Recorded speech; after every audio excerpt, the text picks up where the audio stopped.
Let's learn how to change video quality on Netflix. First, let's open Netflix app on your phone, and when you are open it, go to your profile. After you come on your profile, click on My Netflix in bottom right corner of the screen.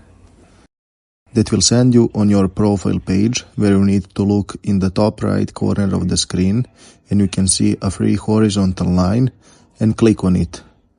That's open to you a side menu with 5 different options from which you need to go on App Settings.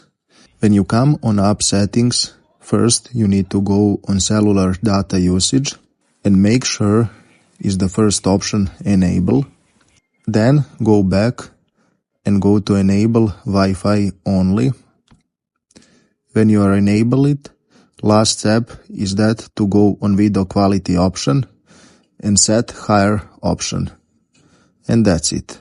Thanks for watching. See you in the next video.